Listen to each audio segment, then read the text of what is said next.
Morning. Well, morning here anyway. Could be late at night someplace else by the time you watch this video, or it could be late at night in another country. Don't know. Anyway, here I am. I'm back. I'm back in black.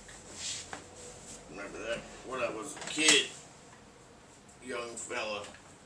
Yeah. AC/DC. I don't listen to AC/DC anymore. For a long time. But, yeah, when I was young, I listened to AC/DC and all that. I remember when this album came out, Back in Black. Everybody ran to get it. You know, back when they had these discs, made out of vinyl, and you put them on a record player. Yeah. Anyway, here I am. Same old routine. It's like Groundhog Day, But my problem is the rain. I went and got some chainsaw stuff yesterday. I was gonna mow my grass. Mowing my grass right now consists of my forestry saw with a industrial weed whacker head. And I built these cables to go in there in order to try to have a forever string, for my weed whacking system. But that didn't work out. They just didn't work out. They probably need to be dipped in solder or something, The big one held up but didn't cut good. I tried two different sizes. The big one held up but did not cut good because it's just too thick. And then the small one cut good, but it didn't hold up at all. It started coming untwisted and all that, even though I tinned the ends of each cable. Anyway, so what I got here, moving on, what I got here is I got home-baked bread, sourdough bread. This came from the King Arthur Flour Company sourdough starter. Now, you guys remember the other day I think I mentioned in a video that I took a little trip to Vermont.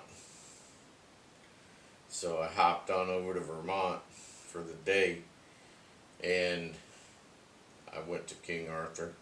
I didn't get the sourdough starter. I've had the sourdough starter for years. Got it from King Arthur Flour Company.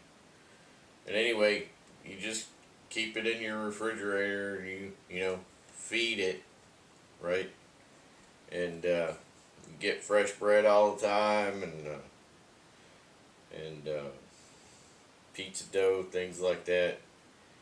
Anyway, what I got here is I got fresh baked bread from like a day or so ago, and I've got homemade butter from scratch. Okay, if the lights go out, you can do the churner. I got one of those big butter churner.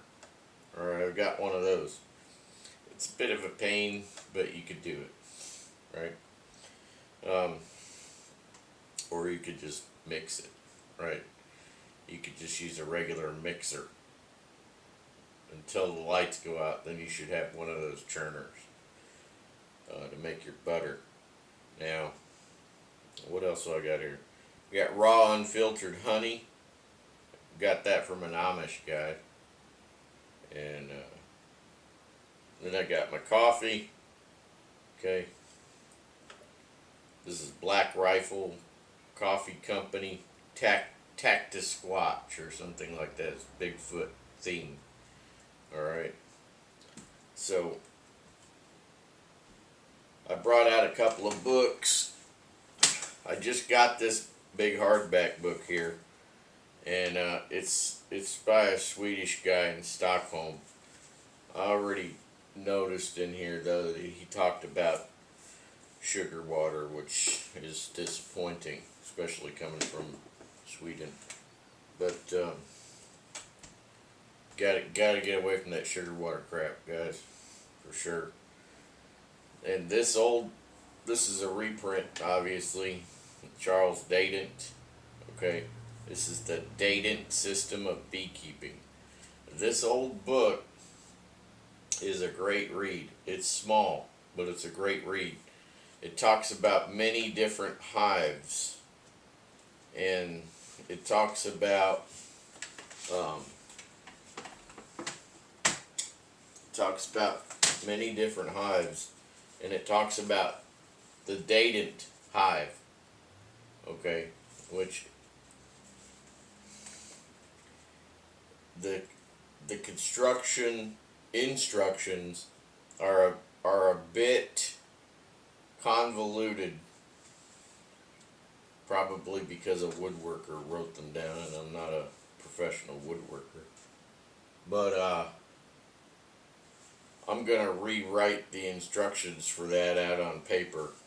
I'm gonna make some of my own drawings, and then I'm gonna try to recreate this Dadant hive the best that I can. Some of this wood may not be commercially available, because you know, I mean, back then the trees were bigger. You know, they could just go buy a big slab of wood right off the shelf, lumber yard. But things are a little bit different now. But I am going to cut down a rather sizable tree that's dead on my side yard there, and I'm gonna try to slab it. So I'll get myself a fairly cheap chainsaw mill set up that I can hook my bigger chainsaw into, and see if I can't cut some slabs out of it. Maybe I can do this up with the pieces out of that. But a Dadant hive is basically, it's a larger version of the Langstroth. I know there are a lot of people out there that are treatment free that are into the DeLayens hives. That's what they call them in here. Other people just call them Layens. They call them DeLayens in here because they speak about many different hives in this book. I was surprised though that they did not speak of the Warre hive. Okay, the Warre hive is a hive that I also have a big interest in, and I'm gonna get a few of those. I've thought about getting some Warre hives and setting them up just as pollination purposes, not even like to get honey from, just to have homes for bees for my property here, for my garden and stuff, right? But capture the bees. That's the thing, is that you gotta have swarm traps. You either need to build swarm traps or you need to buy them. Okay, one or the other, whatever is the easiest for you to do and the most economical for you to do. So basically, you're trying to capture live bees from the wild. Okay, hopefully you're not just catching somebody else's swarm, but you're capturing real wild bees. Where I'm at, it's very likely that they're wild bees. Not somebody else's swarm. There are not a lot of beekeepers around here, sadly. But that's the way things are. City folk have second homes in the country. They come out and they do whatever they do for the weekend, and then they go back to the big cities.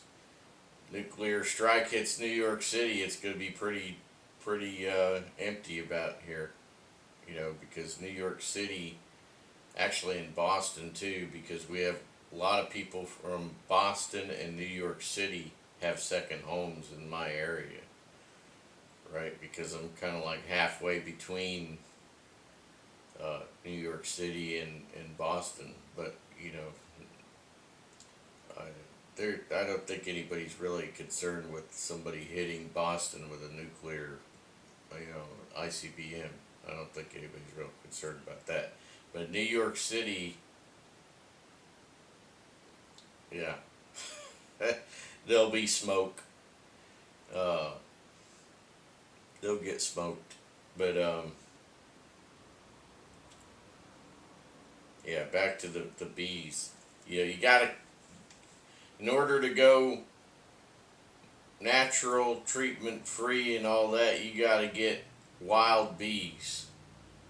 It's better to get the other bees if you can. If you could get Africanized bees, or you could get Eastern Russian bees, or Asian bees, or African bees. If you can get any of those four, you're better. You're better off.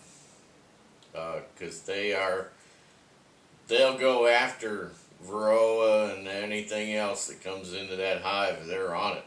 You know, they take it out. They're not putting up with that nonsense.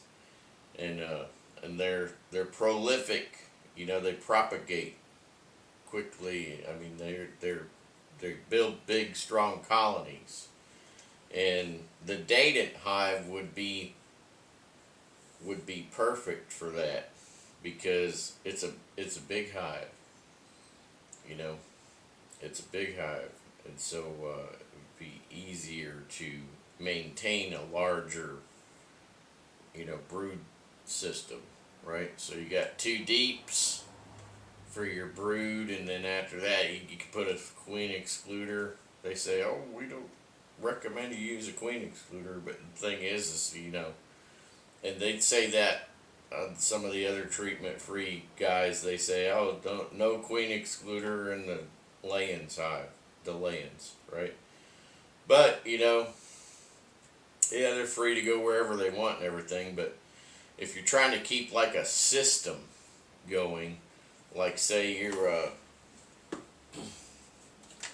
you're trying to keep a system going, trying to keep a big brood, a big colony of bees, and then you don't want them like moving up into the area where you want to make honey. I mean, you're gonna have to keep extra honey if you got a larger colony. You know what I mean? You just take less. I mean, if you're doing it for homesteading, you don't need as much as a beekeeper that provides to a store, for instance. But if you're gonna want to provide so much honey, maybe you got a place to sell some of it off, farmers market or whatnot, then you just keep more hives.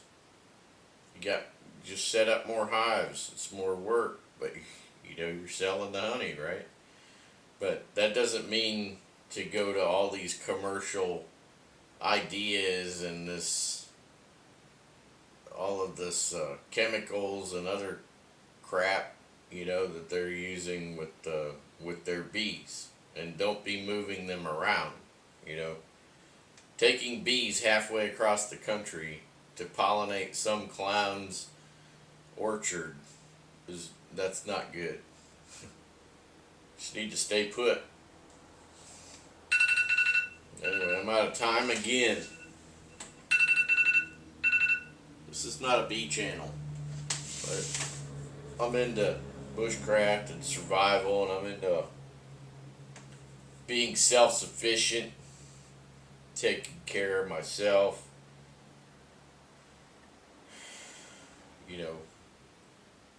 just being aware of what's going on in my environment around me with the clowns that are trying to ruin everybody's lives. Government is just the man's government is just terrible. They failed. They all failed. Yeah, I'm self-governing.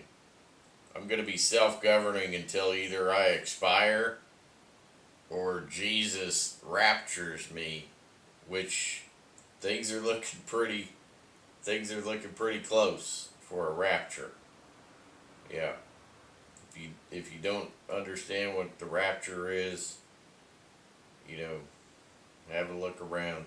A lot of people say, "Oh, it's a lie. It's a lie." It's all in the Bible. Doesn't have anything to do with some guy named Darby. Okay.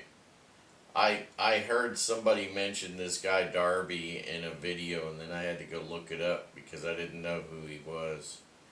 And it's nothing that this guy Darby invented. It's all right there in the Bible. If you read and understand your Bible, you could.